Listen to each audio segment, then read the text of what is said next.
Now, this is part A of the Khoodeelaar television channel being broadcast only on the internet, not on satellite, not on terrestrial, from London at 10 minutes to 9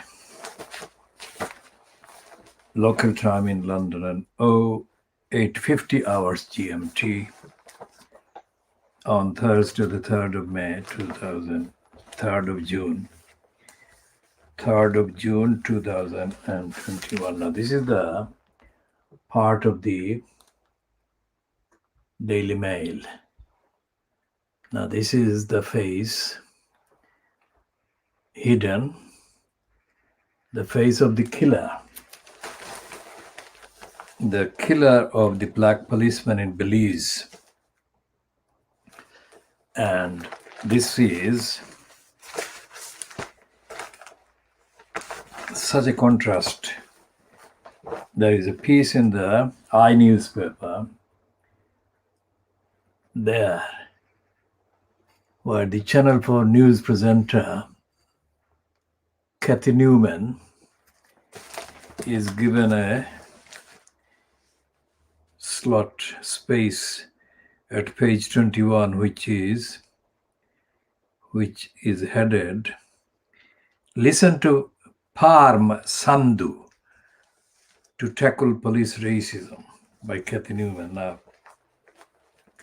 police racism in Britain and the black policeman murdered. The black policeman murdered in Belize. Now think about the contrasts. And we shall come to update on our commentary, world exclusive, original commentary on the state of, quote, policing in Britain. Now, Sandhu is standing up against the Metropolitan Police's denials of racism. Now, this is extraordinary because this kind of heading would not be acceptable or expected anywhere in Fleet Street, because it's not just the Metropolitan Police that is in denial of racism.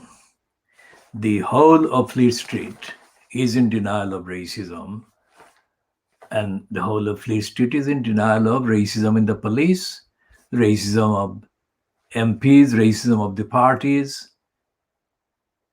So racism in the police is misleading, and racism of the Channel 4 is as rampant as racism of the police, Metropolitan Police. Now, having suffered, if you like, morally and ethically suffered the experience of having to watch the so-called re-election of Sadiq Khan in the name of London to the corrupt post of the elected mayor at the expense of London. Now, think about the words, the qualifying words and phrases that I'm using. It's not the mayor of London. No way.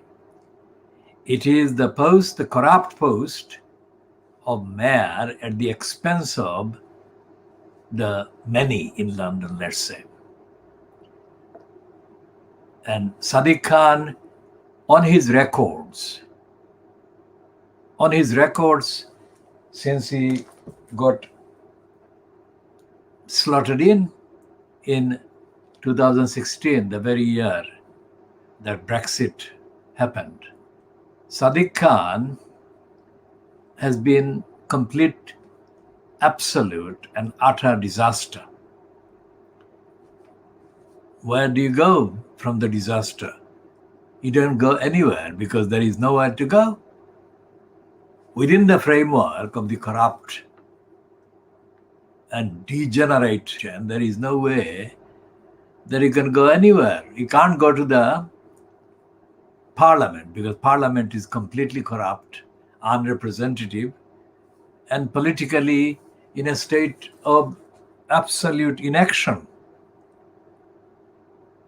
So we've got in effect, a fascist status quo. There is no democracy, there is no accountability. And we shall come to the policing later. The so-called campaigners for the criminal project called HS2 have been showing that they are symbols. They're symbols of the absence of democracy in this country. And that most of the campaigners, as far as we know, apart from our campaign, which is independent of all of them, most of the campaigners against HS2 are racists. They're racists, and by definition, they're stupid.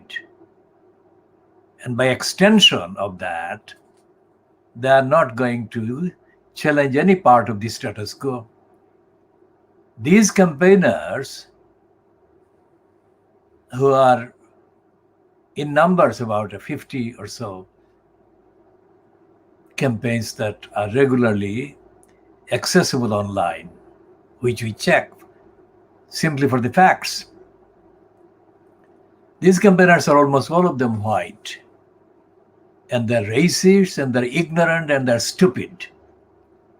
Just like the so-called campaigners against the third runway, these are doomed to fail because of the racism.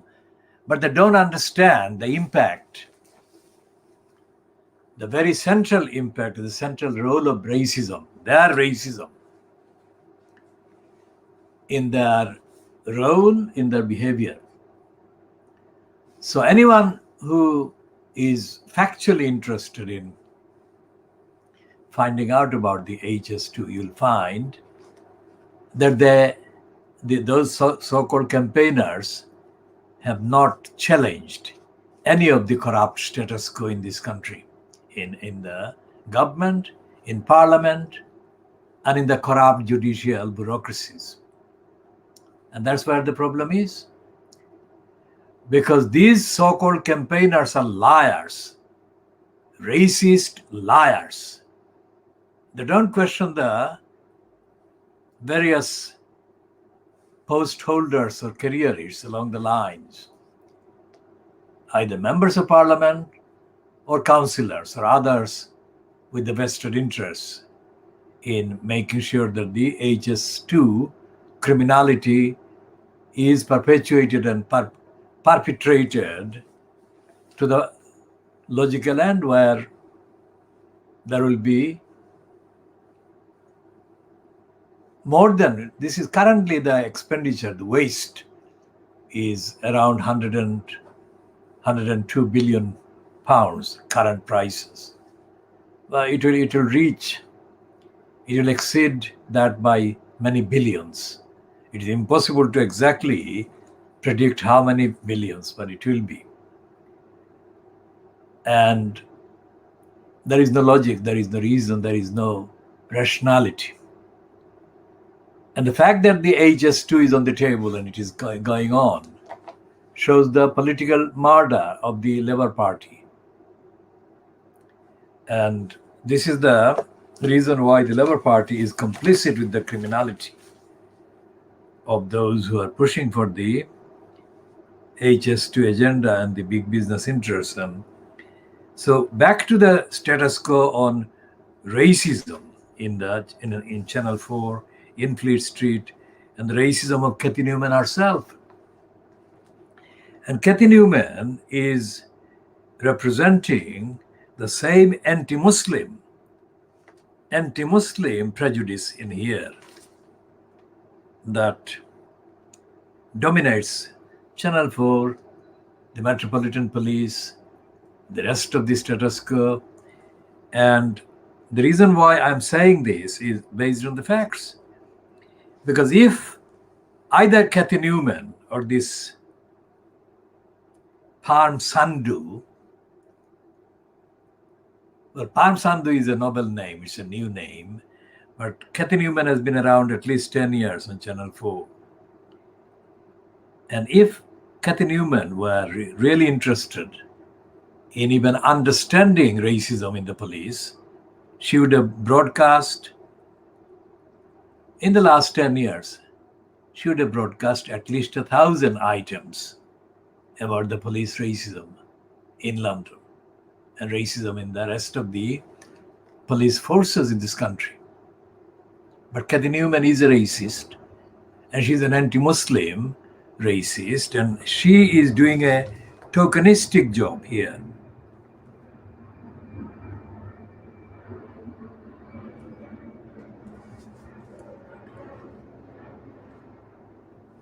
And she is doing a propaganda piece about herself. She's trying to come across as anti-racist. She's not. And this whole piece in the I newspaper, which you shall examine in thorough detail, is typical of the racism of Kathy Newman.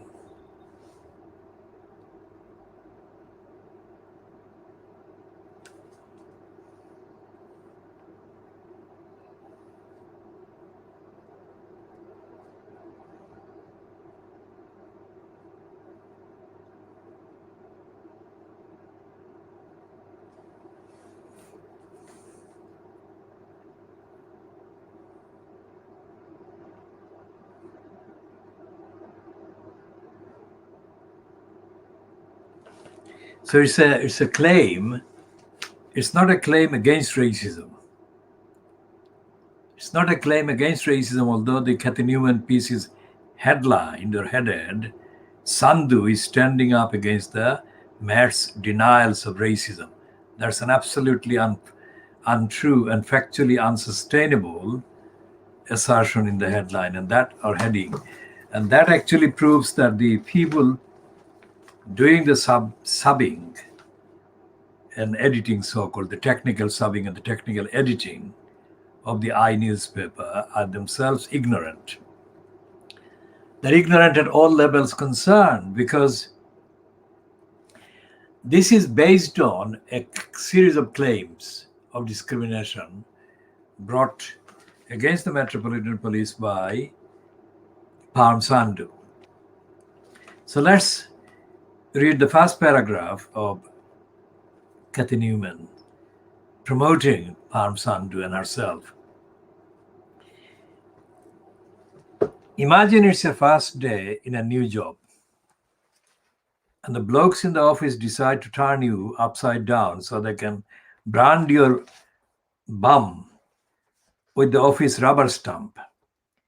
It sounds horrific, even scarcely believable, but that was just the first in a catalogue of sexist and racist incidents that Parm Sandhu, one of Scotland Yard's most senior ethnic minority officers.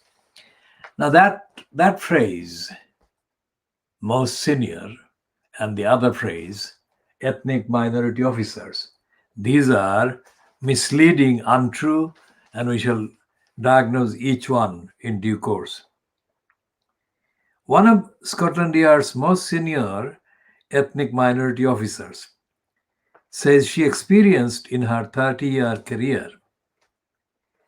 This week on Channel 4 News, she spoke out for the first time since she took her employers to a tribunal and agreed a financial settlement. She told me, that is Kathy Newman, who presents Channel 4 News, that contrary to the Met Commissioner Dame Cressida Dick's denial of institutional racism, she believed the force was now more racist than after the inquiry into the death of Stephen Lawrence. We have been saying that racism has been increasing at unprecedented rate in Britain over the last few decades. And it might be easy to dismiss the bum branding as something that belongs to a chauvinistic past. But her accusations against Scotland Yard are shockingly contemporary, too. In 2018, after she applied to become a chief superintendent, she was called to a security vetting interview to discuss your Indian heritage. The implication, she told me, was that despite being born and bred in Britain, her background placed a question mark over her loyalty to her home country. The Met has since apologized to her. Sandhu's mantra throughout her career has been, "Don't let the bastards grind you down." But despite her settlement, it's hard to escape the conclusion that the bastards might have won.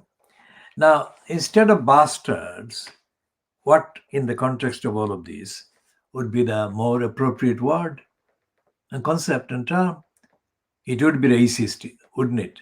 Or racists in a plural instead of bastards in a plural. Her background placed a question mark over her loyalty to her home country. Home country is Britain. Sandhu's mantra throughout her career has been, "Don't let the bastards grind you down." But despite her settlement, it's hard to escape the conclusion that the bastards might have won. Having risen to chief superintendent level, she has left the job she loved, and according to Sandhu, although there are a lot of police officers who are good, who are kind, and who are there for the right reasons, there is a core of police officers who are racist. But now she is getting her own back, raising her voice to shame those who she says stood in her way, and she reserves her hardest criticism for Dame Cressida. I think that she is so far removed from reality, so far removed from real operational policing, she doesn't know anymore, she told me. She either doesn't know or she chooses to ignore it.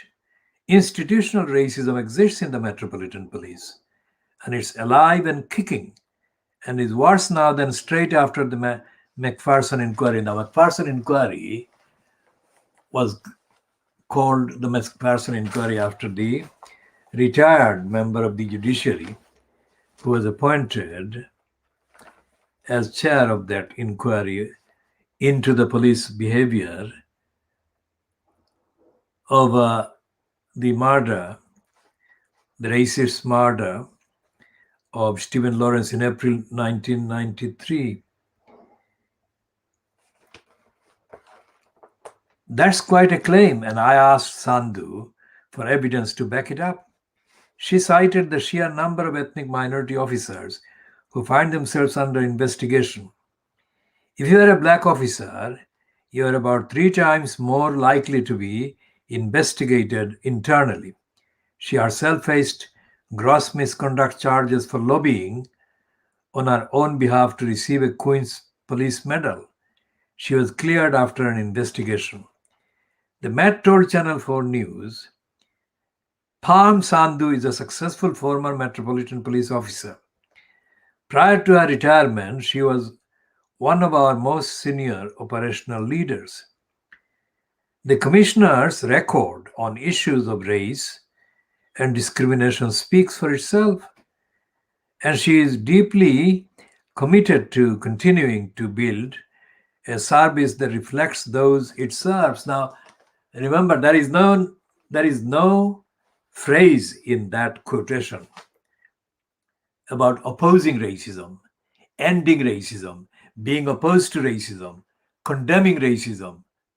There is none of that. So that is an admission of what Palm Sandhu is saying. And we'll comment on Palm Sandhu herself after reading the rest of this piece.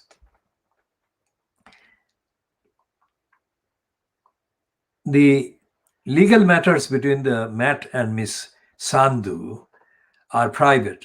The Metropolitan Police has made no admission of liability in respect of claims of discrimination against Miss Sandhu, that's unquote. And then Kathy Newman writes, in her memoirs, Black and Blue, One Woman's Story of Policing and Prejudice, out next week. So that's the connection with this publicity. She recalls, the Ripam Sandhu recalls, my mother warned me never to buy a house of my own because people would break my windows. I chose not to believe that. In the end, it turned out that my mother was right. If you come from where we come from, there are always people who want to break your windows. The Met now needs to prove her mom wrong. And this is a piece not originally published in the I, which has copied this. It is originally published online on the Independent. Now we shall go back to that. Now, going back to Pam Sandhu being given this publicity by Kathy Newman and the Independent and Channel 4 News, let me remind anyone who has been watching this program for a while, or tell them if they haven't been watching, that I have made a very long investigation into the Metropolitan Police right from the beginning. And the Metropolitan Police, since my first encounter with it, has disappeared. There is no police service in London. There is no police that I can kind of refer to in the last 20 years or plus, or even 30 years. When I first came across the Metropolitan Police in London, it was in the early 1970s. And there was an incident of a racist man in the building, in the house next door to where I was at the time, that made a racist kind of series of comments directed at me.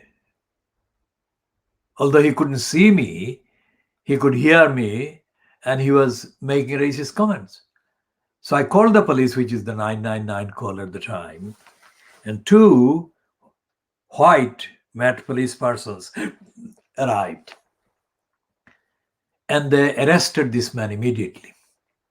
Now that is how it should be, because he was making threatening racist comments at somebody who has nothing to do with them, and I was not in contact with them whatsoever.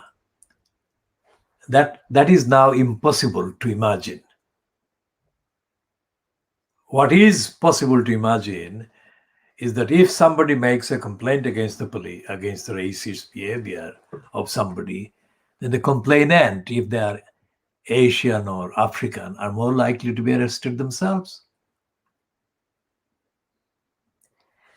Now, there is nothing at the local level in London, in Tower Hamlets, in the borough level. There is nothing at the what is called the Greater London Assembly, or the Metropolitan Police Authority, which is supposed to be the part of the responsibility of the incumbent in the corrupt post of the mayor at the expense of London. And there is nothing in Parliament, there is nothing in the central government that actually deals with policing, policy, policing conduct, policing misconduct, policing racism, policing failures, policing corruption. All of these are not mine. These are factors and issues that have been raised by at least 100 different police persons, either Asian background or African background, and especially by Muslims. And the fact that Kathy Newman doesn't refer to the most brazen sets and incidents of racism by the Metropolitan Police, which is witnessed and evidenced in the police's racist and anti-Muslim behavior against Muslims shows Cathy Newman's true identity and true affiliation. She is against Muslims as well, as is the rest of Fleet Street. The broadcasting counterpart, which is Channel 4 News, is like Fleet Street in political policy terms, except in technical terms about the need for the broadcasting outlets to have more verifiable evidence before they broadcast something. So Cathy Newman is in this promotion of Parm Sandhu, who looks like she is of Sikh or Punjabi origin, is like the treatment by Private Lie, and especially by the late Paul Foot. It's a one-off treatment that Paul Foot made in terms of even referring to the police corruption. And Paul Foot's subject was, of course, Girpal Vardi. Now, Girpal Vardi is a Punjabi origin person, a Sikh person, I think. So these are the only two Asian Metropolitan Police, ex-Metropolitan Police employees or police persons who have received anything like a near kind of normal, near objective coverage and treatment by Fleet Street. Paul Foot, although he was publishing about Girpal Vardi, mainly in Private Lie, he behaved like a member of the ordinary Fleet Street. And he was a Fleet Street person at the time as well, that he also contributed to Private Lie. So that shows the status quo is definitely a racist and brazenly established anti-Muslim agenda and narrative and purpose and orientation.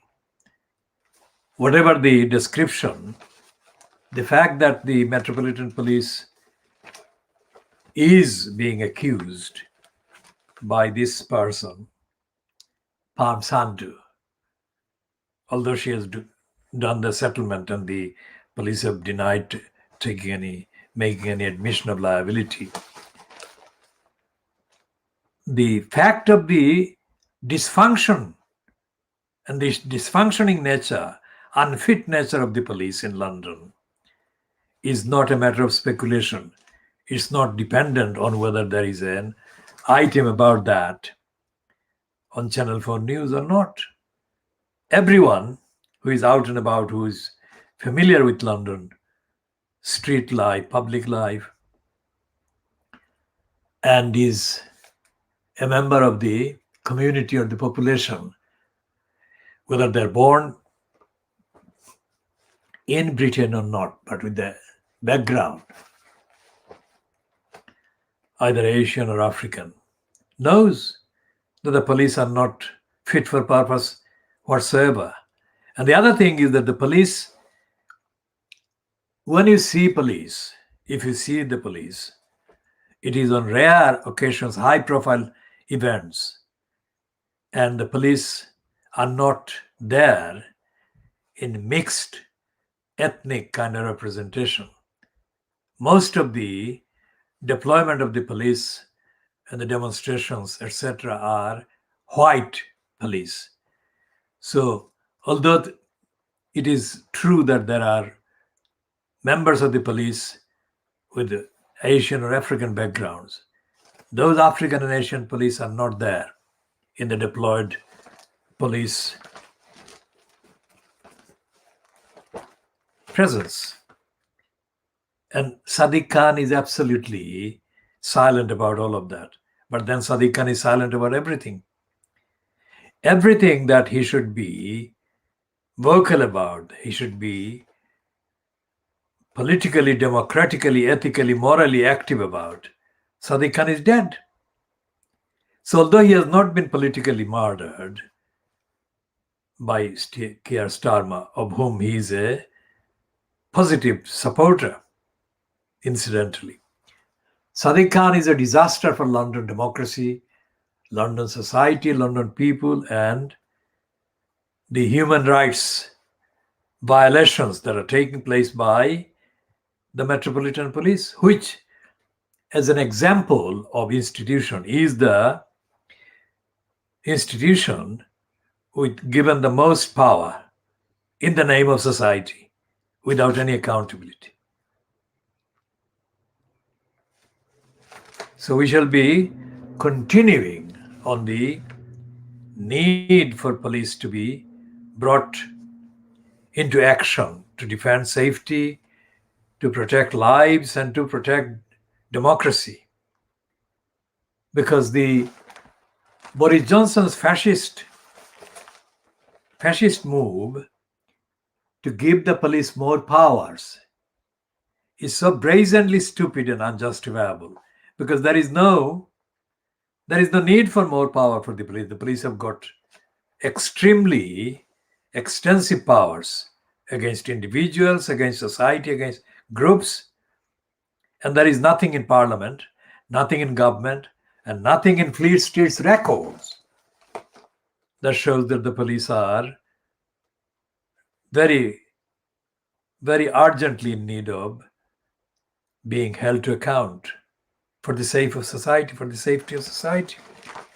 So we shall be having to look at the police more as the topics come up.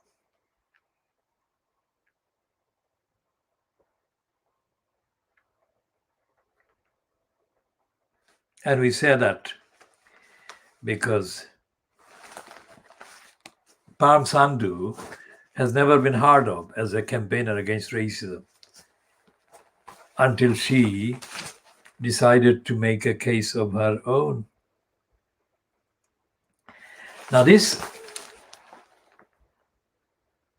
picture of the woman shown on the left of the screen is, of course, a heavily disguised kind of killer of the black policeman in Belize. Nothing has been published to our knowledge so far at this time about why she was meeting him on her own or why he was meeting her on his own at that time of the night. So it would be only speculation that they had a sexual relationship, although this has been carefully denied in advance by the managers of the news that has so far been published. But there must have been something very personal between them. Absolutely no doubt whatsoever. And it's only a matter of time before the details are admitted. While the details are being awaited, the role of the conservative, the corrupt conservative, what they call billionaire, in almost getting away with this murder by paying money and owning everyone there is already on the record. Now this is a 2-page spread from Tom Leonard in Belize, and the main 2-page heading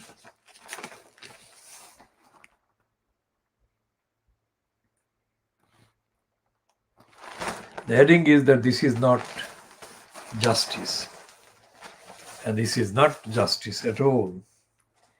But the facts are that on the island where his son's partner is charged with shooting dead a police chief. Now, this woman has been persistently misdescribed either as a partner or common law wife or wife of Michael Ashcroft's son.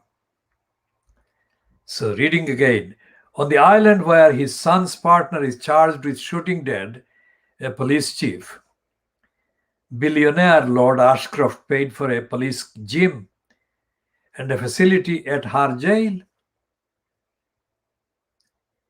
Her lawyers Her lawyer is the ex-Attorney General of Belize, whose wife is the Parliament Speaker.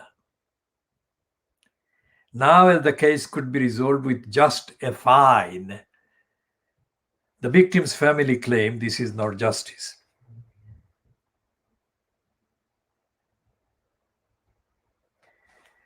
So, this is not the truth.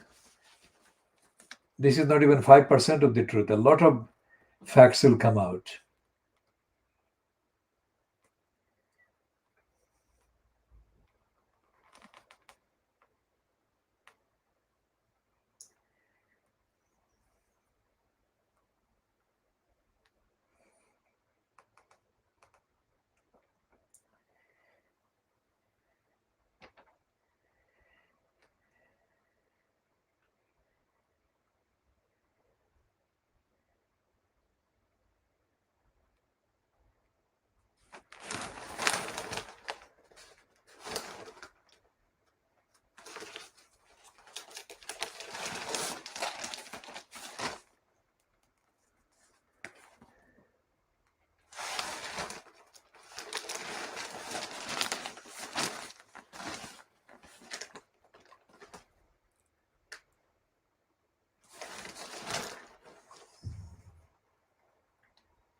And this is a piece, although they're saying this is not justice, this piece in the Mail is full of praise for both Ashcroft and the killer of the black policeman. So the description of the Daily Mail as a corrupt, racist, lying organ is justified again. Now, about the Nepal variant, what they're saying, foreign holidays are under threat because ministers are worried about a new COVID variant, the Mail can reveal. Now, before going into the variant, let's raise the question about foreign holidays. Anyone watching this from outside of Britain or from a country or location that is directly experiencing hardship and poverty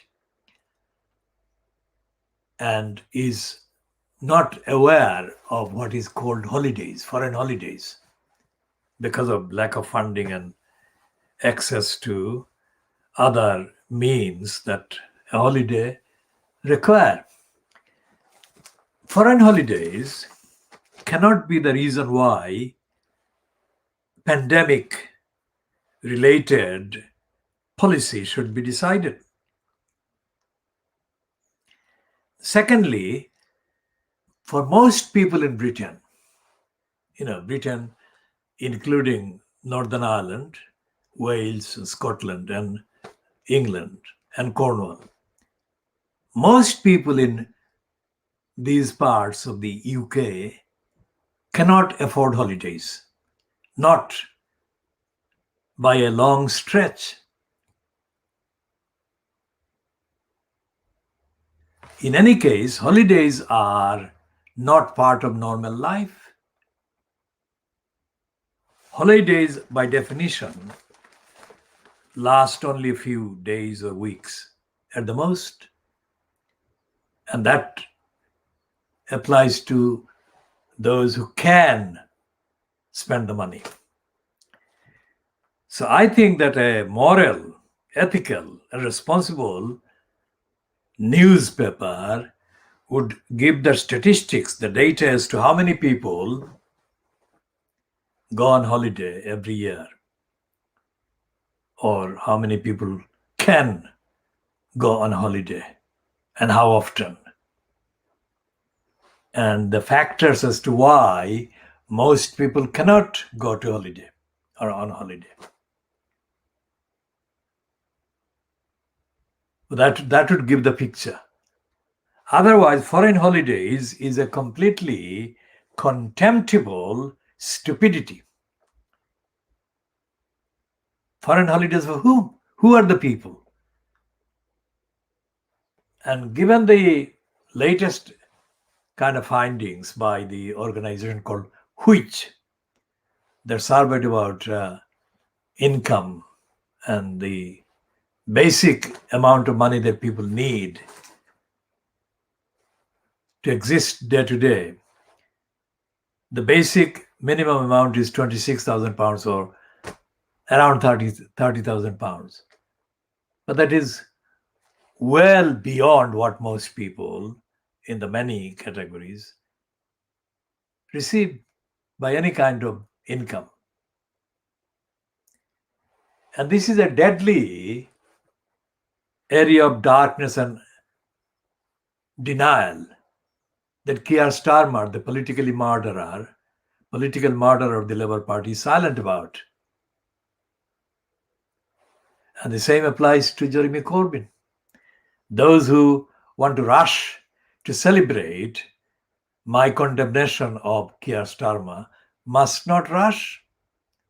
Because as I say, Corbyn is intellectually very challenged and politically very stupid, as I have chronicled and updated. There is no culture among the so-called Labour Party MPs in the House of Commons of campaigning. What there is a very small number. And currently the small number includes 5 or 6 Labour Party MPs who are either Asian or of African origin, women. One from Nottingham is Nadia Whittam, and one from another part of the north, Zara Sultana. These are the two that are given more space or more mentions in the mainstream media than the others, for example. But that's not enough. There are hundreds of Labour Party MPs.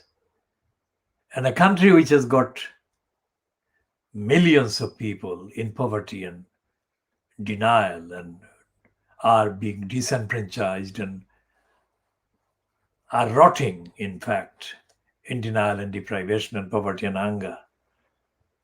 There should be a daily campaign drawing attention to all of that, and there is none. And the same applies to the Fleet Street papers, the liars of Fleet Street.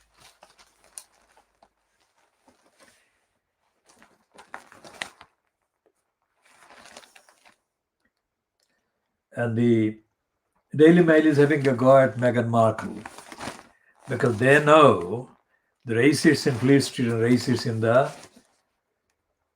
service of Brenda's royal family know that Meghan Markle might pursue a political career. Being an American-born person, she is entitled to have a political career. And in order to limit the damage that a politically kind of established person might represent against the racist British royal family and Fleet Street and the establishment, they're making preparations to have a go at her. And the Daily Mail has employed Craig Brown in the cover of a satirical piece, Study Notes for a A-Level in Political Studies, 2050-51, President Markle, Meghan, Hard Truth and the Path to Victory. Hard truth. So they're denying Meghan the right to claim to be truthful about anything. That if she tells the truth or insists on telling the truth, then it is hard truth. That means that it's not really the truth.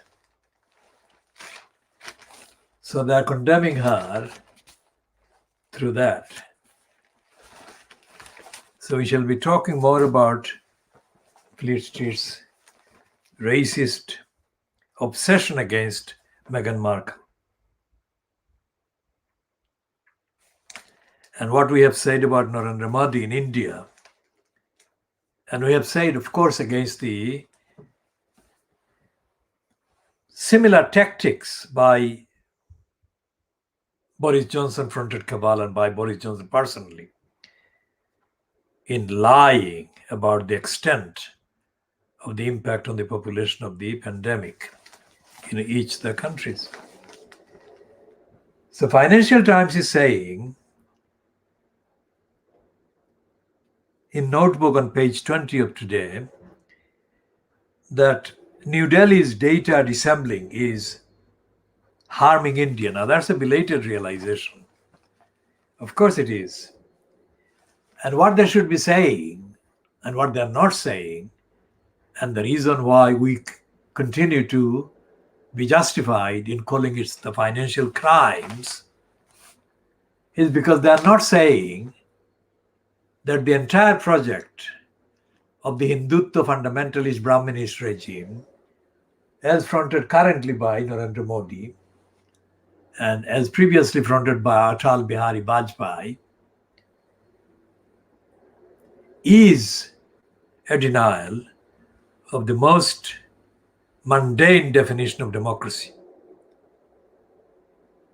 The democracy that the British media, Fleet Street, and the British Parliament went out of their way to promote and praise Jawaharlal Nehru for. And they still persist in calling the demography, the India, the world's largest democracy, which is absolute lie.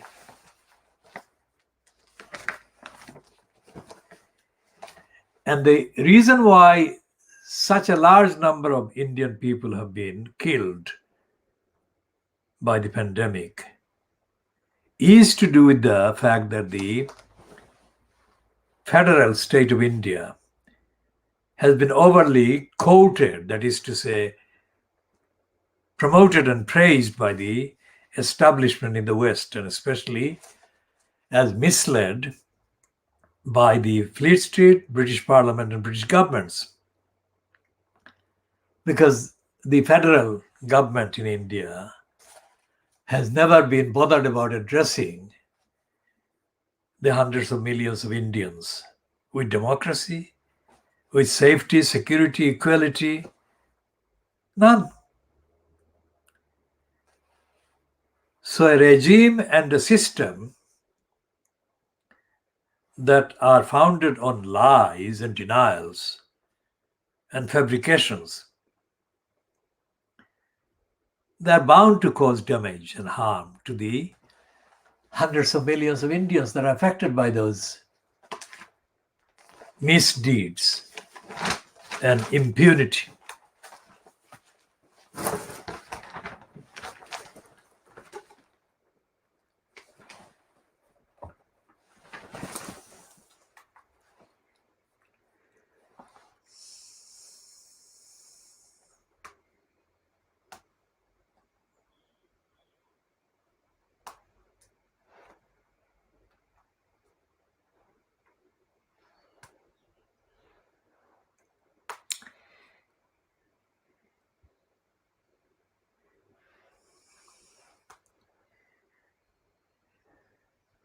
So we're going to look at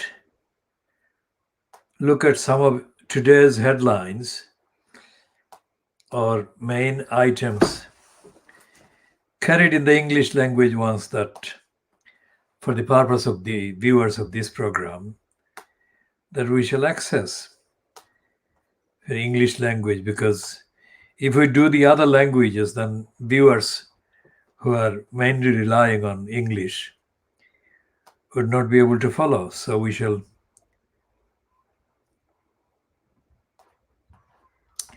look at the English language ones.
There is a piece in the Hindu about the impact of a series of cyclones on the part of the Sundarbans. Now, they're of course talking about Sundarbans that is within India, but the same impact has been felt by the part of Sundarbans that is in Bangladesh. And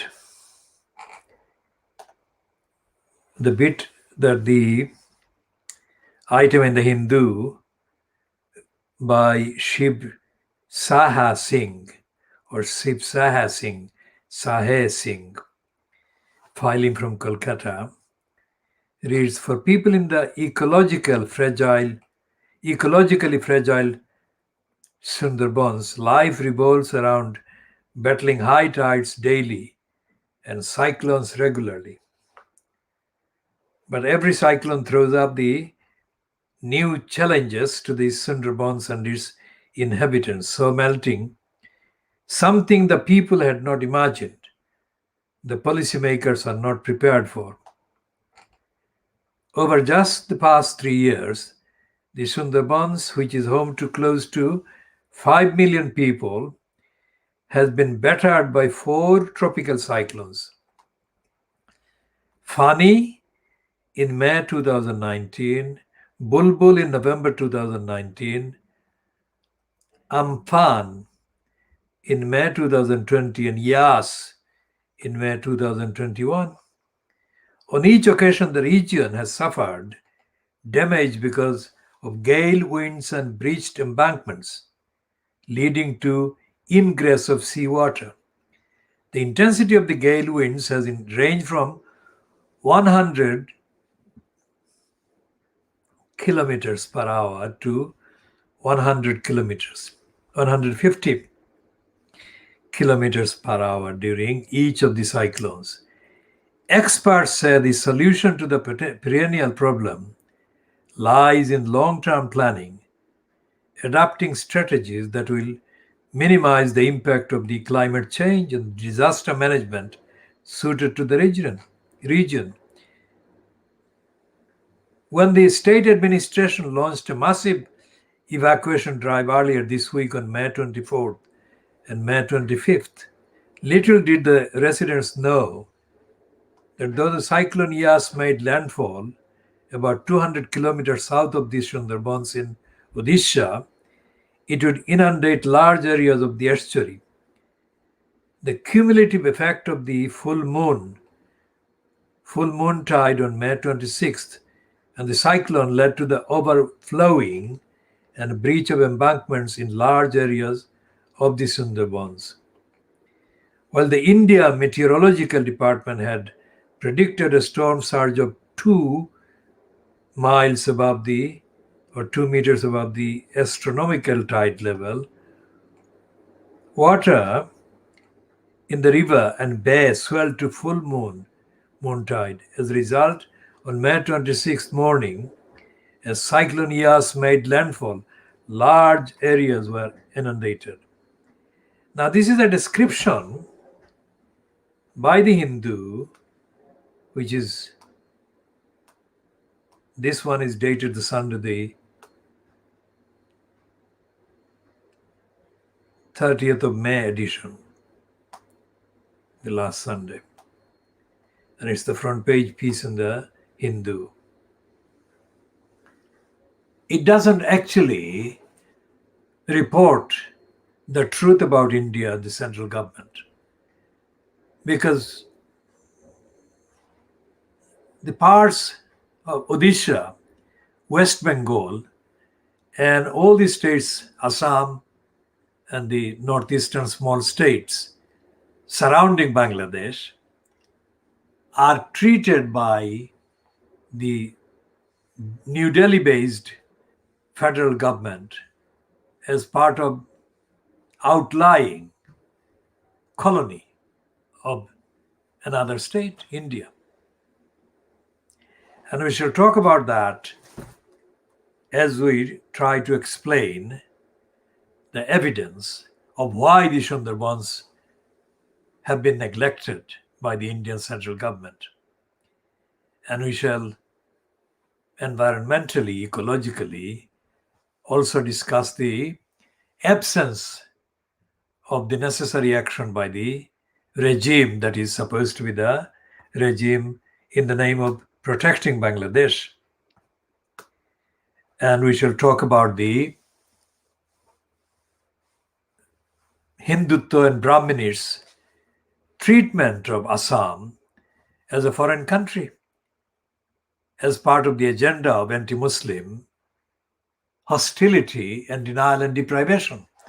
And we shall also refer to the silence of the United Nations on what is going on in Assam and against Bangladesh and against the Muslims by the Burmese. The United Nations bureaucracy is totally dishonestly deployed to reinstate the image of Aung San Suu Kyi, and to do so by painting her as the victim of the Burmese army's latest coup.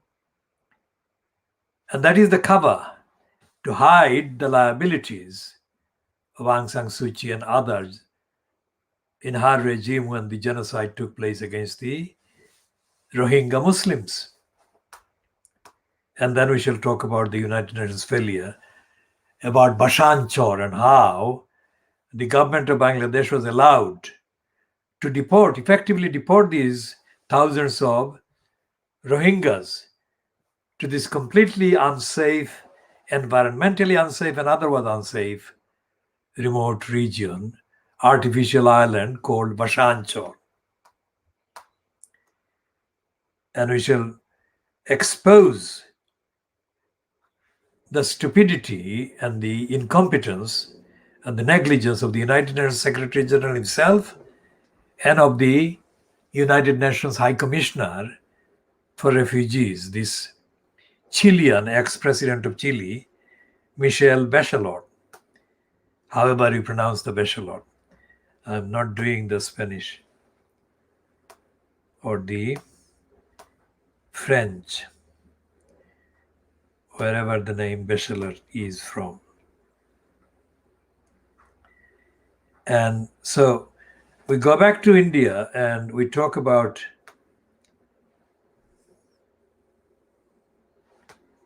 extent of the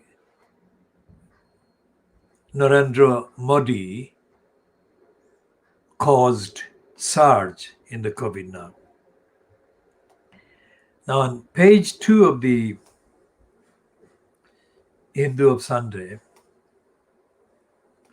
it is reporting that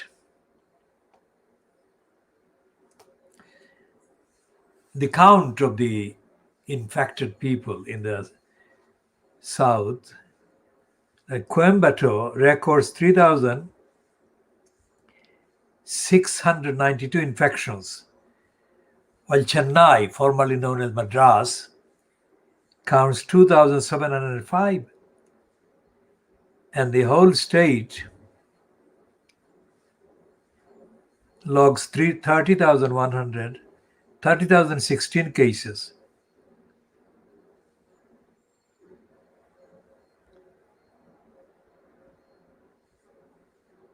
And the majority of the items there are about the infections in India.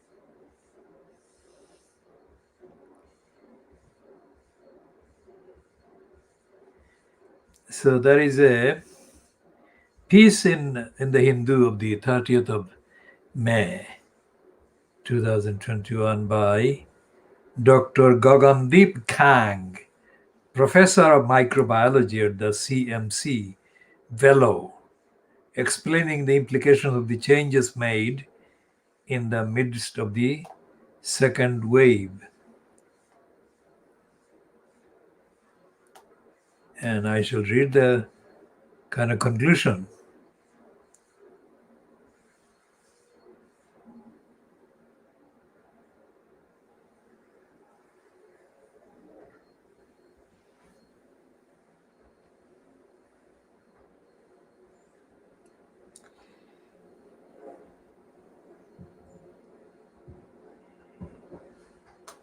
And she is giving a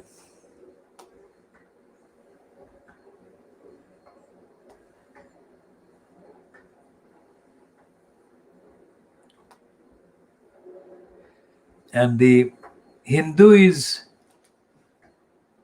like a continuation of the pre-August 1947 mode. It hasn't experienced the last 75 years, 74 years, let's say. Its attitude to the people, their attitude to readers, attitude on India, although it's mainly written by Indians, remains completely artificial and false. So it's no point in reading the actual text, literally the actual text. And I shall try to see if I can find the Times of India, the Hindustan Times.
Now, the Supreme Court in India, according to the Hindustan Times of today's date, that is Thursday, the 3rd of June,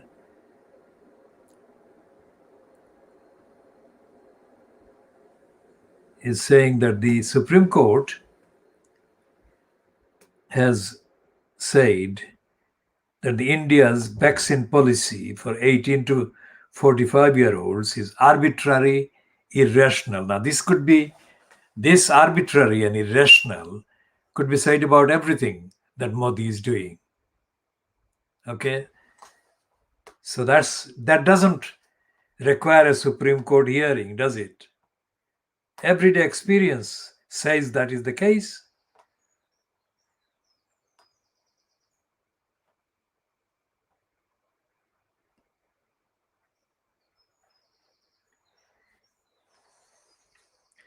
And the Supreme Court has made 10 points,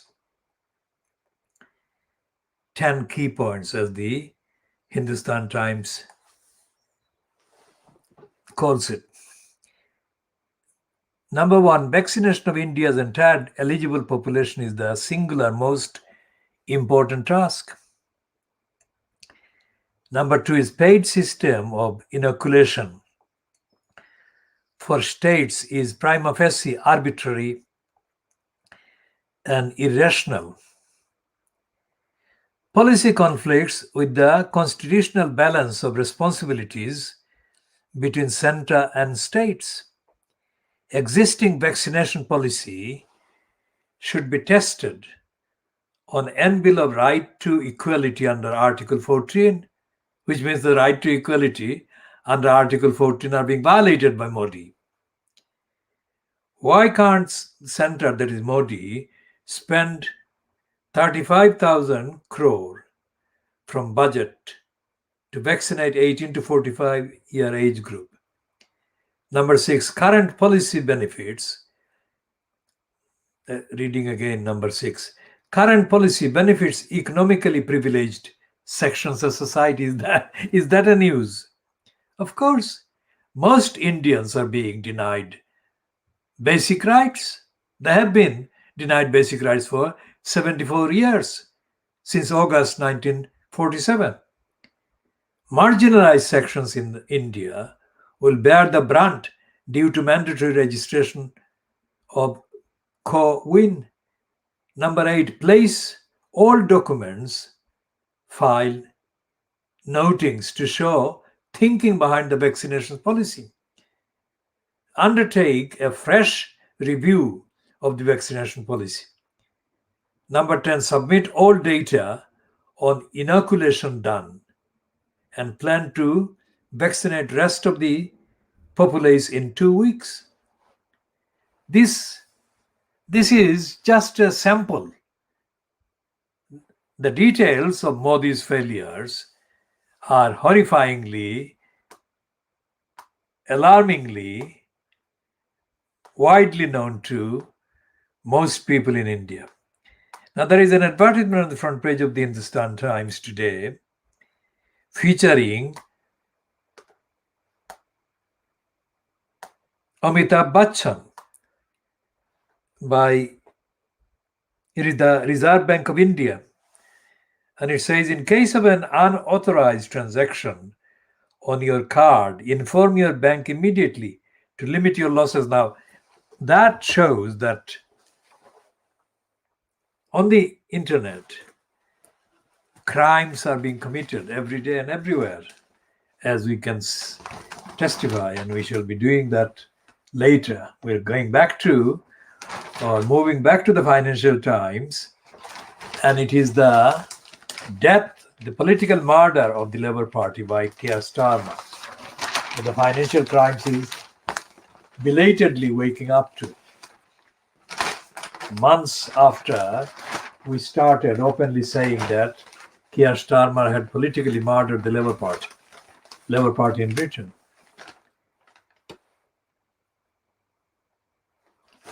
And this is a piece by Robert Shrimsley. Robert Shrimsley is saying, when Tony Blair offers a view on how to win elections, it is worth paying attention. In recent weeks, the former UK Premier has been one of a number of left-leaning figures. Now, that is absolutely untrue. He's never been left-leaning at all. Seeking to resurrect the dream of an electoral pact with other parties, a so-called progressive alliance, to defeat the Conservatives. Writing last month, Tony Blair, who has long blamed the historic split between Labour and the Liberal Democrats for decades of near-conservative hegemony, called for a new dialogue. Quote, otherwise we will be in the dreary business of fighting with a cause which is unclear. Our hands tied behind our back on a ground we didn't choose in a battle. We can't win. Now, this is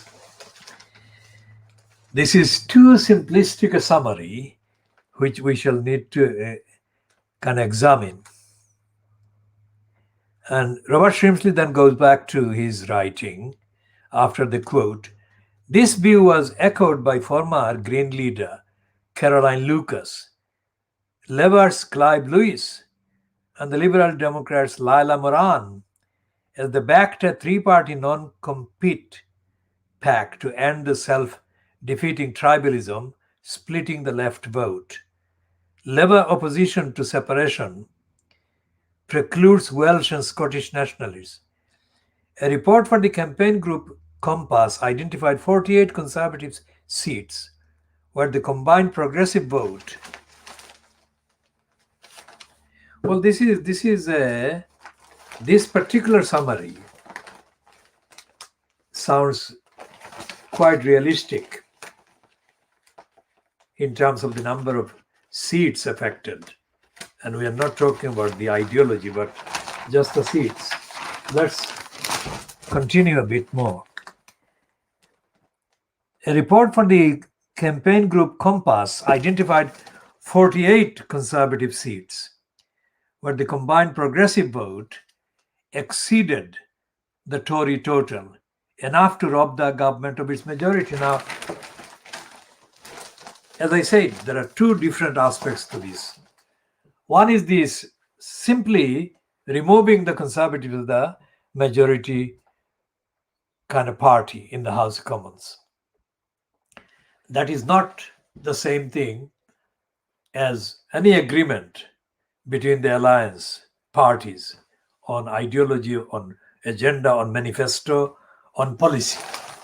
So remember that. Such talk is seductive, especially to those who prefer to focus on the unfairness of the fast past the post system rather than any intrinsic lack of electoral appeal. But it is true that since 1979, Labour has won just 3 of the last 11 elections, all under Blair. The scale of the defeat in 2019 means victory at the next election is already unlikely. That is, and Robert Shrimsley, not Anthony Shrimsley continuing, yeah? But even allowing for the added credibility of the support of Labour's one living election winner and setting aside internal obstacles, there are 4 reasons why a progressive alliance is, for now, at least a dead end for Labour. First, parties do not own voters. If they pull out of a seat, a sizable chunk of supporters will not simply do as they are told. Voters object to stitch-ups or being taken for granted. While activists may think in such a term as progressive, most citizens do not define themselves in this way. Those who do already understand active, tactical voting. There may come a time nearer the election when some kind of arrangement is worth examining. But Labour's core task is to get itself in order and start looking like a party its lost voters are prepared to see in power. Electoral pacts are no substitute for electability or electability. Now, we haven't read the whole piece by Robert Shrimsley, but essentially what he's saying is that the Labour Party has to get itself in a state of fitness for the electors to trust them and the electors to actually trust them enough to vote for them in such large numbers or significant numbers as to make them credible and elected. Now, to do all of that, there has to be life, and the Labour Party is now lifeless.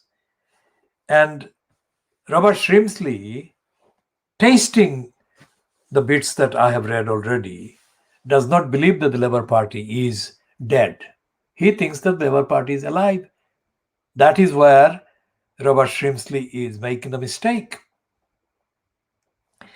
And we shall return to the Labour Party and Starmer and the state of Little England, that is the center of the rot.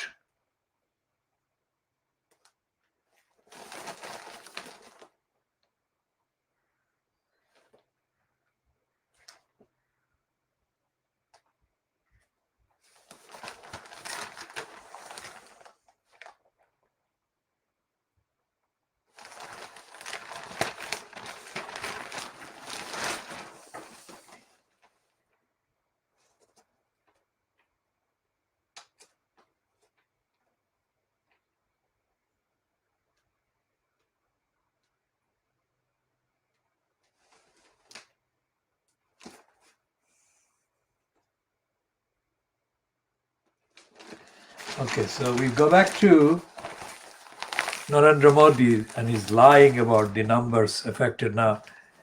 Given that the headline, the piece is byline to Amy Kazmin, this is not likely to be a truthful article.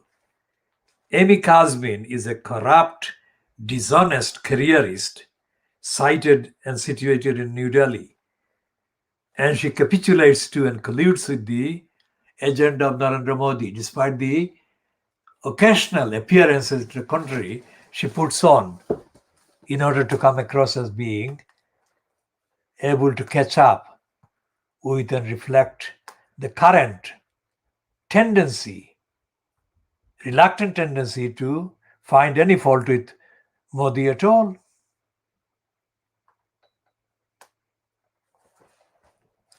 So let's see what Amy Kazmin is saying.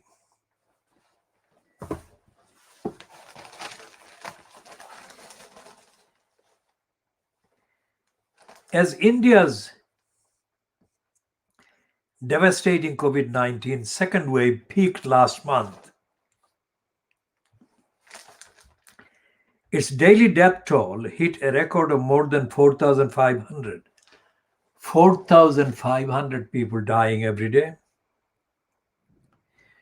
That day, Prime Minister Narendra Modi's government hailed a landmark achievement, trumpeting that more than 400,000 Indians received from COVID in a single day. The bizarre claim of success, which only emphasized the vast numbers stricken by the virus, reflects New Delhi's creative use of data to bolster its image. By New Delhi, read Narendra Modi and BJP. Modi has his ruling Bharatiya Janata Party treat data as an important input for a political narrative about Modi, leading India to its rightful place in the pantheon of world powers. Inconvenient figures that may undermine these claims are either twisted or buried by Modi. She's not saying Modi, but that's what she means. The BJP understands. The common man in general doesn't really understand data, says political consultant Shibam Shankar Singh, author of How to Win an Indian Election. The common man decide. No, these ones. Let's read this one again. They decide that the dominant narrative should be.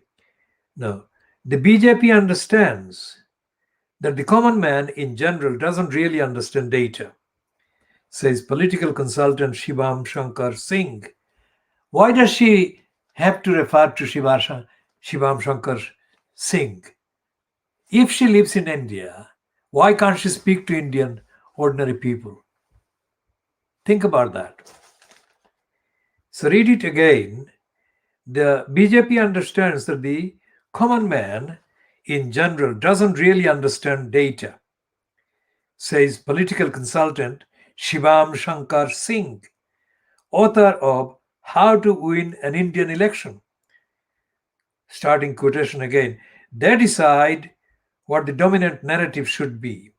They try to find data that would support it, and they try to suppress data that would counter it. By they, of course, Shibam Shankar Singh is saying the BJP and Narendra Modi.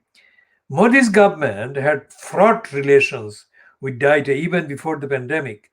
Before India's last general elections, New Delhi stopped the release of unemployment data that showed Modi's failure to deliver on promised job creation, prompting the head of the National Statistics Commission to resign.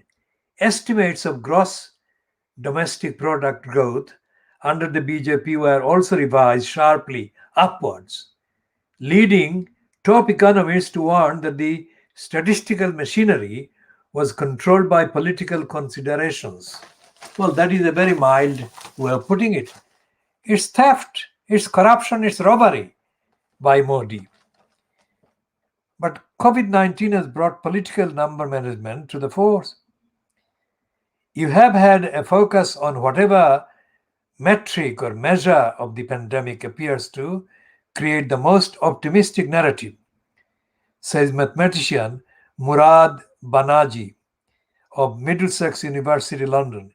India's acknowledged 335,000 COVID 19 deaths, including 170,000 in the last 2 months, have been portrayed as statistically insignificant, little consolation for families that have lost loved ones.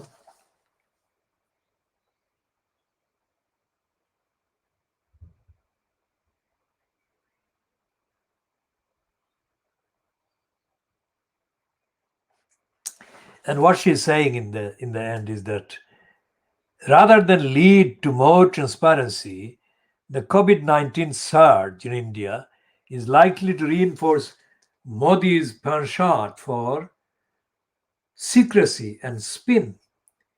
Ministers now claim all Indians will be vaccinated by December, though they have not offered any credible roadmap. They have never been transparent with data and information, and after this, their natural instinct is going to be to control it even more, predict Singh.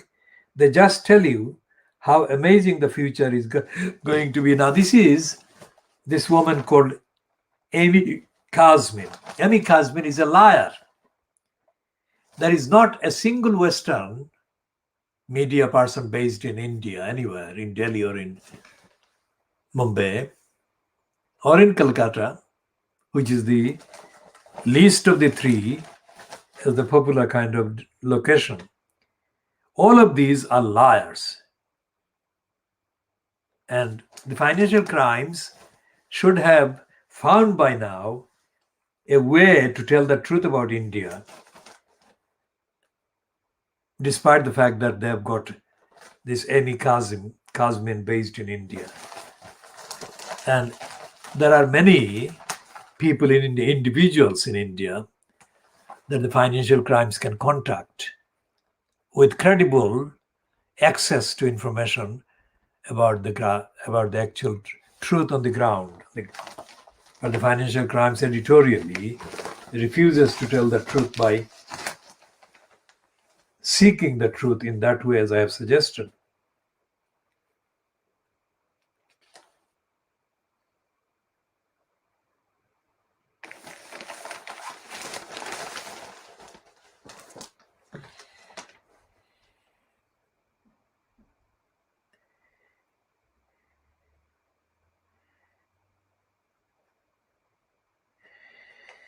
And the entire edition of the financial crimes today,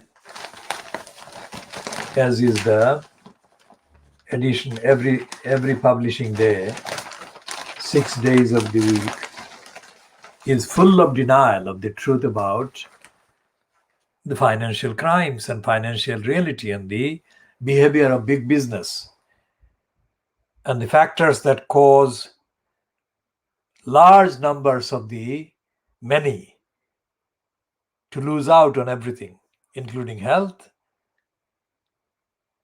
housing, basic rights, human rights, in the UK, in the West, and in the rest of the world. So that's the financial crimes. As I said, Amy Kazmin is a New Delhi-based liar. And we shall be talking more about Amy Kazmin and what she symbolizes.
This Amy Kazmin is a woman with a degree from California and a postgraduate degree from the London School of Economics in economic history.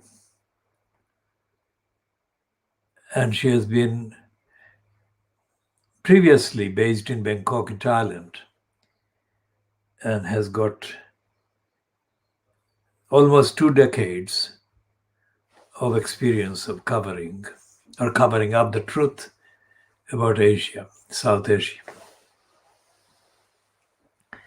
Amy Kazmin is not fit, but then most of the Fleet Street reporters are not fit for the purpose of telling the truth to the readers and the public.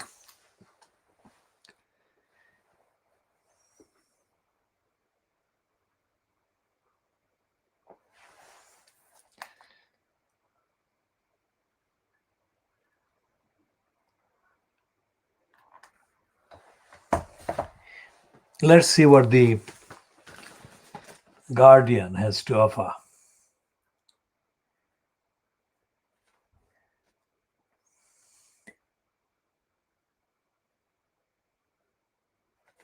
Now, the Guardian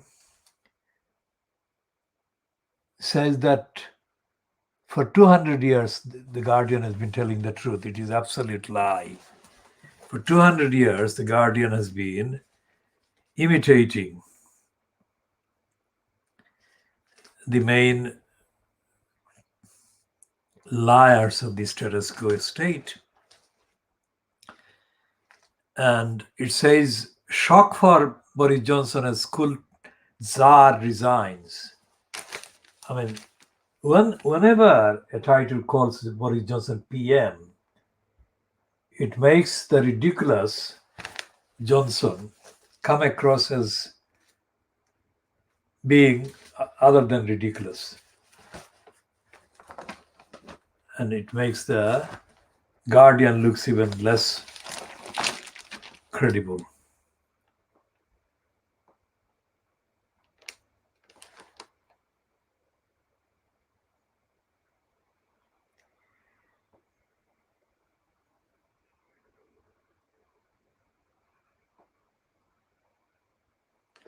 And they've got a piece about this woman, Sachin Littlefeather, one of the original Nations people in Hollywood. And we shall come to that original Nations later.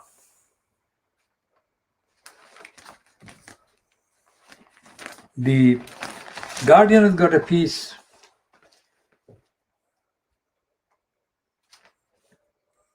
that claims that Generation Z, a generation feeling betrayed and ready to fight back. The COVID crisis has devastated lives across all age groups, but today, a Europe-wide project reveals the particular toll the pandemic has taken on the young. And the other piece on the front page is, of course, about archives. Archives reveal ban on black staff at Buckingham Palace. Well, they don't say Buckingham Palace in the heading, but that's what they mean. Now, this is the first paragraph of that piece. The Queen's courtiers banned colored immigrants or foreigners from serving in clerical roles in the royal household until at least the late 1960s. According to newly discovered documents that will reignite the debate over the British royal family and race. Well, that is a completely stupid paragraph. It should say that there has been new admission of the racism of the British monarchy. Because British royal family and race takes away the responsibility from the racist royal family for racism. Now, what are they going to say? Are the Daily Mail, the scum, the Daily Beaverbrook, going to say that that is the case? They're not going to say that is the case. They're going to find a different approach. But even the Guardian is being racist and being protective and shielding the Brenda family from the correct accusation of having been racist.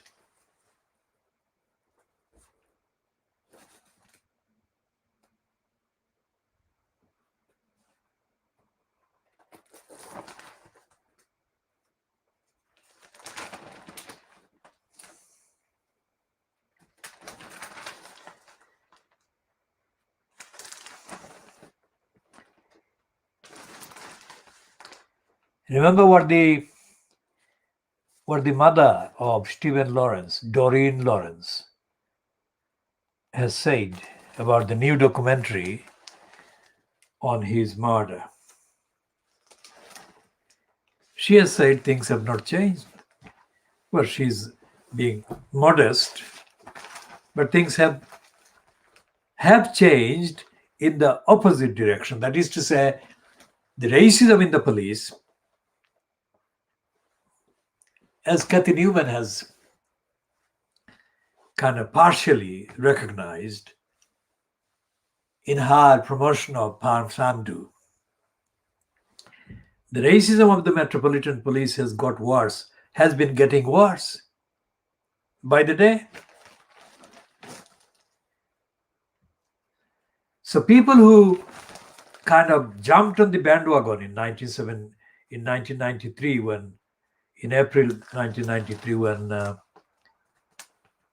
bandwagon was being, if you like, mobilized after the racist murdered Stephen Lawrence in Eltham in southeast London. There was this predictable racist diversion being orchestrated by those vultures, those racist vultures like Michael Mansfield, the licensed law trader, who eventually staged his own coup to hijack one part of the, let's say, bandwagon in order to capitalize strictly in CB terms, because Mansfield knew that there was not going to be a big loot for him financially by getting involved apparently on the side of the family of the victim of the murder. But the importance for Michael Mansfield in being seen as being part of the campaign against the racism was to be calculated in the CB enhancement. He could say, I was part of the leading campaigners for justice for Stephen Lawrence. And that would be worth millions of pounds for him in other cases. Take that point. So we are saying that Michael Mansfield is a vulture. And Mansfield, according to the Daily Mail and others of their ilk, is among the, if not the, most, quote, prominent left-wing senior, quote, barristers. There is nobody more senior than Michael Mansfield. But if you look at the record of Mansfield utterances, you find that Mansfield is part of the status quo. Mansfield is part of the racist status quo. So he's a very successful auteur provocateur. He's the one that poses to be on the side of the victims, the oppressed, the denied, while undermining everything significant and torpedoing the credible mounting and sustenance of a campaign for justice against racism and racist institutions and individuals. And that's how he has been operating. And that's how all the so-called left-wing lawyers have been operating. For example, I mentioned earlier, not today in this edition, but in previous editions, I've discussed Anthony Lester.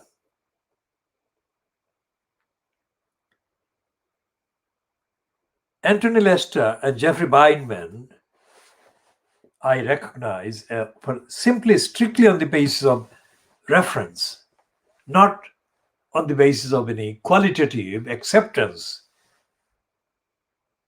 of their core kind of function and contribution. I don't accept them as having made the core contribution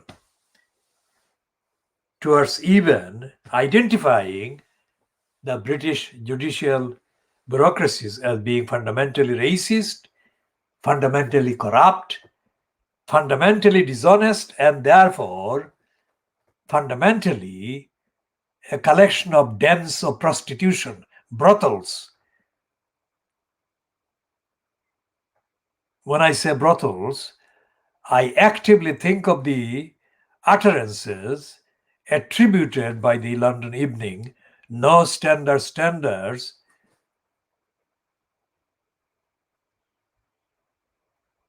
to David Neuberger. David Neuberger is on the record as the first incumbent or the first person to be appointed the president of the Supreme Court, which was launched not long ago. And Neuberger said in 2017, somewhere in London, that after Brexit became operational, London, he didn't say UK, he didn't say Britain, he said London would become the center of the world's most lucrative litigation business. That is to say, people with lots and lots of money would flock to Britain, London, and file cases against one another in various disputes. What he was referring to was, in effect, collections of billionaires and big crooks and thieves and robbers belonging to various other countries. So Jeffrey Bindman didn't talk about similar attitude held by post holders in the judicial bureaucracy in the decades before Neuberger made the confession. Because Bindman and Lester, who is now deceased at this date, were actually the joint writers and authors of the book about law and race. Law and Race is probably the first such collection to be published in Britain about racism in the UK and by the British Empire.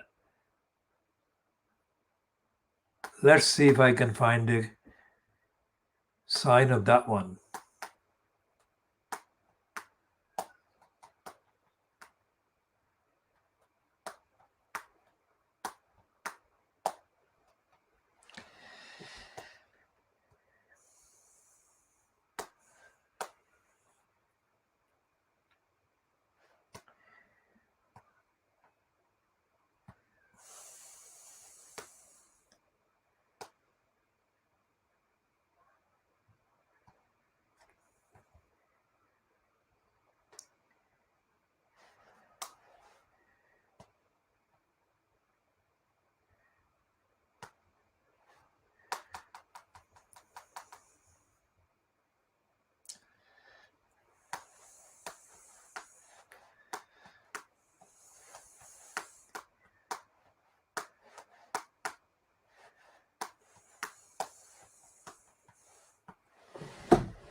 All right. So this is a description of that book called Race and Law, and the authors are listed as Anthony Lester and Jeffrey Bindman, London, Penguin Books, 1972, and it had 492 pages, 3 appendices, and it was priced as $425. Now it says, on its cover, this book is described as the first comprehensive account of the background to an operation of the Race Relations Acts of the United Kingdom. Now, I said that was the first such book. It's appropriate to say that that is the extent to which this applies. Not only because it is so comprehensive, but also because the authors give numerous illustrations of present and possible future elaboration of United Kingdom race relations legislation. The publishers' rather pretentious claim that Race and Law is a landmark in our knowledge and understanding of civil rights is well substantiated, at least with respect to civil rights in the United Kingdom. The scope of this study is perhaps best stated by the authors themselves. Quote, this book deals with a complicated and controversial subject, the use of the law to combat racial discrimination and prejudice, or expressing the same idea positively, the use of law to promote equality of opportunity and treatment regardless of race.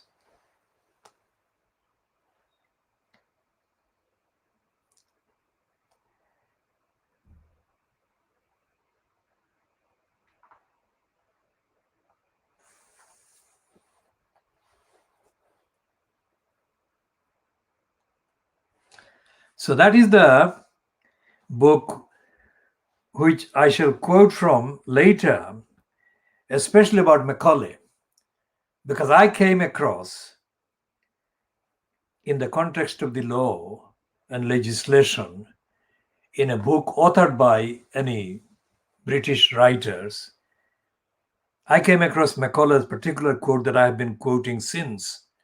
And I came across that book that I bought shortly after it was published in the 1970s, let's say.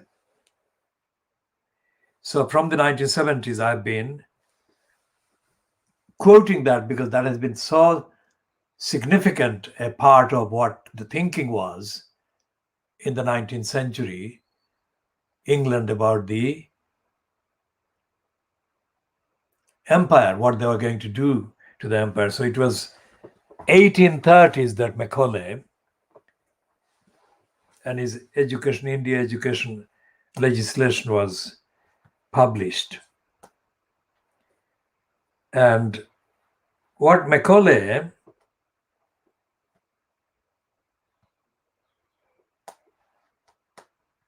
said still is relevant and still active.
Now, here is a piece that I should read in the context of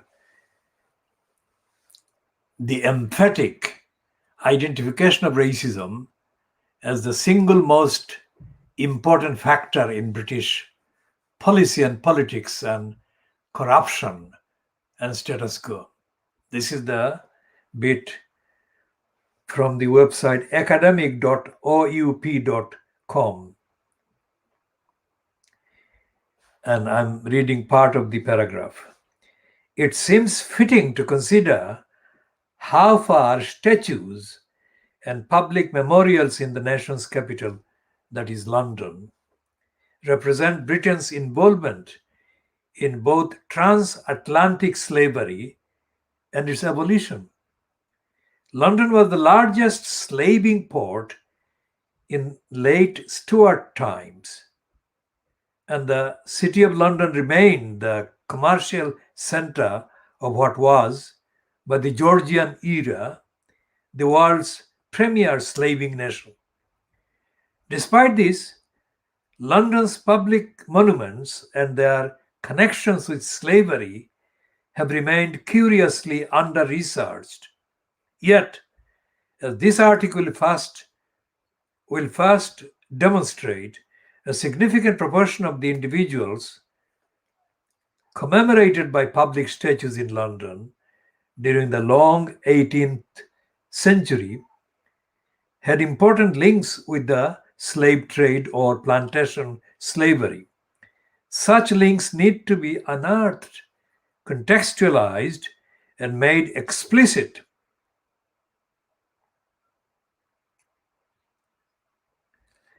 As Seymour Drescher has remarked, monuments alone will not, in themselves, stimulate a constant rethinking of the past. That remains the task of historians.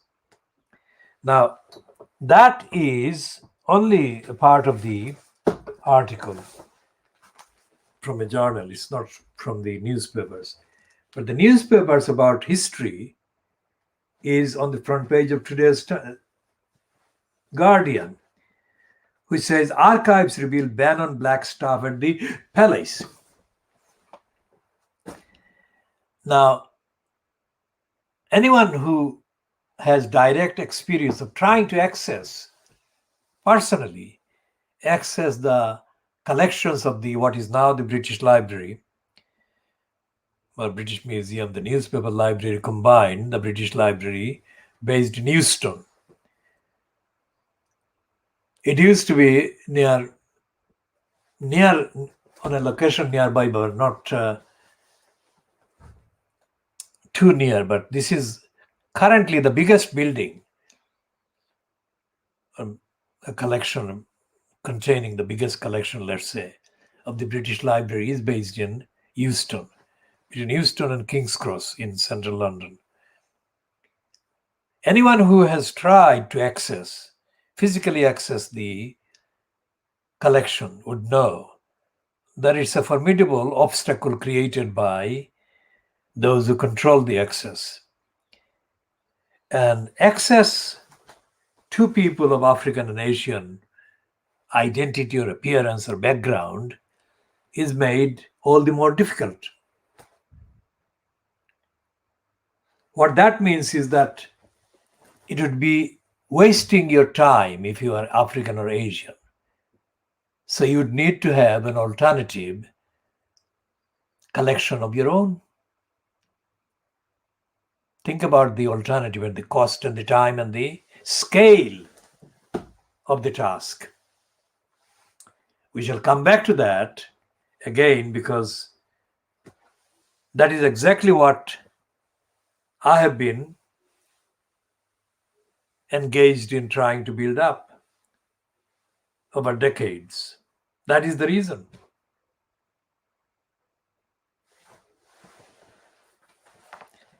And what you find in the collection are things like no other collection has history of action and lives of people. And it's not mechanical. It's very much individually focused and based on dedication that is not available anywhere. You cannot pay for it to have it. It's unique in the purest and the most authentic sense of the term unique.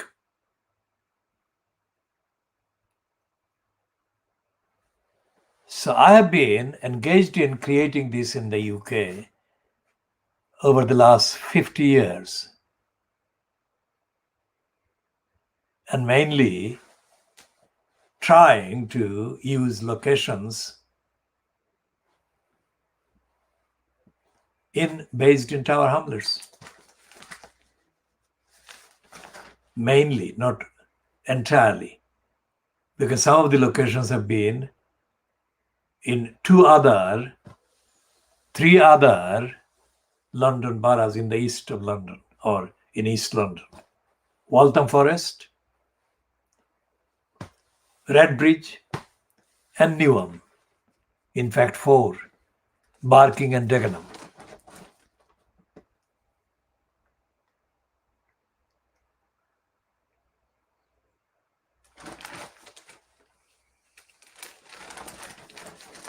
So what the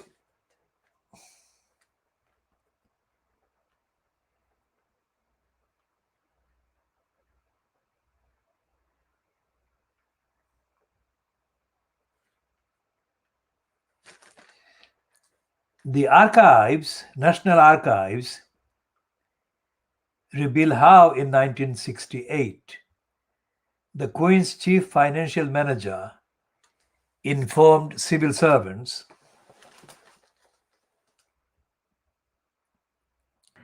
that it was not in fact the practice to appoint colored immigrants or foreigners to clerical roles in the royal household. And read the quote humorous rest of this sentence. Although colored immigrants or foreigners were permitted to work as domestic servants, it is unclear when the practice ended. Buckingham Palace refused to answer questions about the ban, and when it was revoked, it said its records showed people from minority ethnic backgrounds being employed in the 1990s. It added that before that decade, it did not keep records on the racial backgrounds of employees. Well, one answer to that lie is that there was no need for such records because there were no colored immigrants or foreigners present. All the employees were white, so there was no need for any classification. There was only one class. So the Guardian piece says, in the 1960s, government ministers sought to introduce laws that would make it illegal to refuse to employ an individual on the grounds of their race or ethnicity. The Queen has remained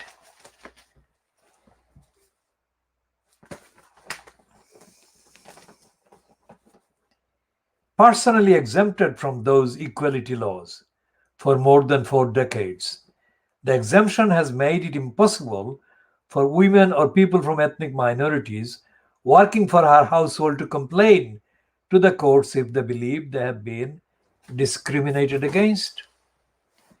Well, that is wrong of the Guardian. Why? Because as the United Kingdom is a signatory to anti-racist international treaties and obligations under them, the United Kingdom's head of state has to be subject to litigation. So that's the Guardian repeating the lying and ignorance and stupidity.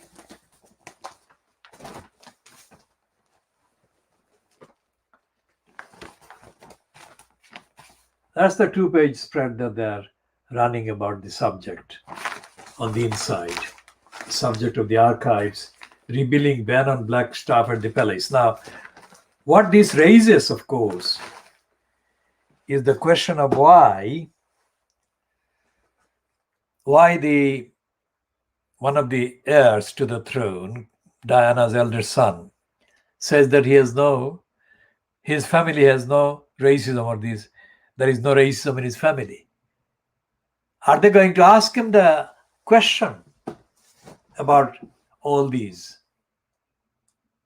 Is he going to say that the family has not had such racist barriers and denials? So when the Guardian appears almost kind of fit for purpose in some issues, it fails. It fails the test.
So when the corrupt mayor imposed at the expense of tar hamlers, Lutfur Rahman, was asked on film or on the record, let's say, in the morning of Tuesday, the 15th of February, 2011, in Brick Lane. When I asked him if he knew how bad the Tar Hamlers Council crooks were, and did he realize that the Tar Hamlers Council crooks were engaged in doing serious damage to the whole community in Tar Hamlers, Lutfur Rahman did not deny that I was talking about a very serious issue or serious issues. And he gave me the assurance as we spoke in Brick Lane that he would meet me as a matter of urgency if I contacted him, which I did. We shall continue